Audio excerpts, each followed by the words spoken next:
as parents, we all want the best for our kids, of course, but sometimes it can be difficult to find time to practice patience, respect, and curiosity at home. This often leads to educators having to practice these skills in the classroom.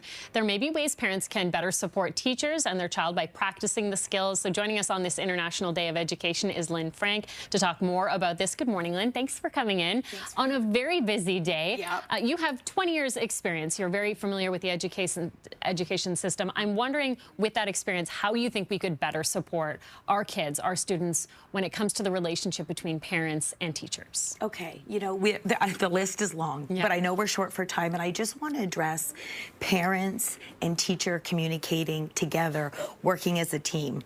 At the root of it all, we want success for our children, right? And so if a parent has a question, reach out, because a teacher is available. What I really want us doing, though, is focusing on the social and emotional well-being of a student at home. If we can please have parents intentionally working on those skills.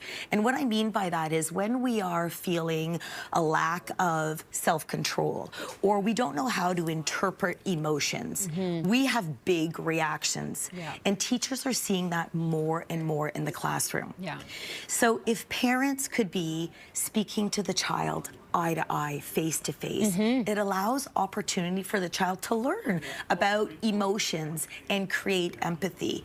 And that's what's really lacking. And so when students come in, and if they don't have the self-regulation or the most fundamental social skills, we're working on that. And then the academics takes a back burner because we can't move on. And so it's important at home. Listen, parents, if you can play a game with your child, a board game, like schedule it in, just like you would, one-on-one time, right? It doesn't, or the family all together at the kitchen table, right?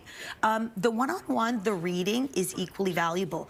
What is important, whatever you decide, you need to schedule it. We are busy. Let's get real, okay? It's like, oh my gosh, one more thing.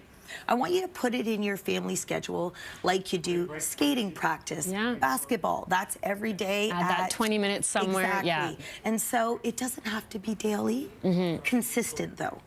Put it in your routine and take the time to interact with your child.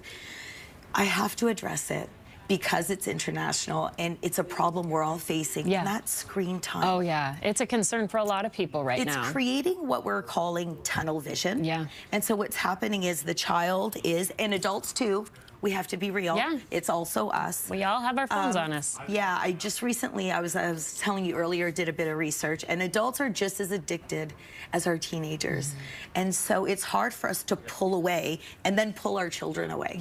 And they will mirror what we do, right? That's something I try to remember. If I find myself mindlessly scrolling and maybe one of my kids is telling me something, put it away, because it's easy to get distracted. But if they see, hey, mom's behaving that way, they think that's okay for me to act that way too. Sometimes we want to say, hey, I'm the adult in the room, and sometimes we have to lead by example, and screen time would be one of those things. Lyne, thank you so much for coming in. I know it's a busy day. We're so grateful to have you, and this is really great information for the many parents watching, and teachers and students as well. Thank you so much. Cheers. Bye. Thank you so much, and thanks for joining us on this busy day. You're watching CP24 Breakfast. I'm going to send things over to Nick now. Nick, over to you.